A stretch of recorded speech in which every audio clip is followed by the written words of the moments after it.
Homeland Security Secretary Kirstjen Nielsen speaking out after the death of a second child in U.S. custody along the Mexico border. Nielsen released a new statement saying, quote, "Our system has been pushed to a breaking point by those who seek open borders."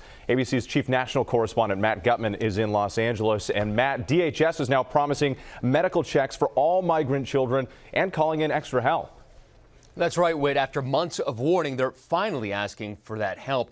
Now, I'm told the Border Patrol has already completed a secondary medical assessment of all children in its custody under the age of 10, partly because of fear of a flu outbreak in its facilities. Now, that as we learned that in his 6 days with Customs and Border Patrol, that 8-year-old boy was moved between 4 different facilities because of overcrowding.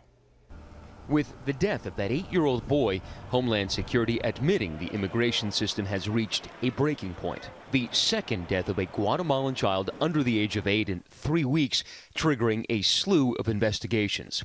One is already underway by Customs and Border Protection, Democrats in Congress promising another. Secretary of Homeland Security Kirstjen Nielsen releasing a statement Wednesday calling the death a tragedy, blaming open borders and the children's parents for taking them on a perilous journey. The secretary has asked the Pentagon for help and the CDC to investigate the possibility of a flu outbreak at Customs and Border Protection stations. This amidst an unprecedented surge of migrant families at the border, 25,000 families apprehended by Customs and Border Protection in December alone.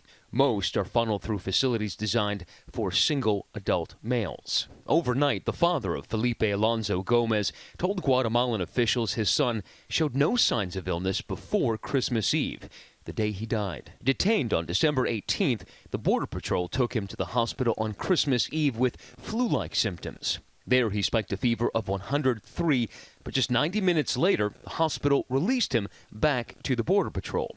Later that night, his condition worsened, and the Guatemalan consulate saying with the father carrying the 8-year-old boy in his arms, Border Patrol rushed him back to the hospital where he died minutes before Christmas. So why that surge in migrant children? Well, the CBP commissioner telling me that smugglers are urging families to exploit a U.S. law which prevents families from being broken up. And that means that about 98% of families apprehended are released on their own recognizance in the U.S. after about 20 days of detention and ahead of a future court date. Hi, everyone. George Stephanopoulos here. Thanks for checking out the ABC News YouTube channel. If you'd like to get more videos, show highlights, and watch live event coverage, click on the right over here to subscribe to our channel. And don't forget to download the ABC News app for breaking news alerts. Thanks for watching.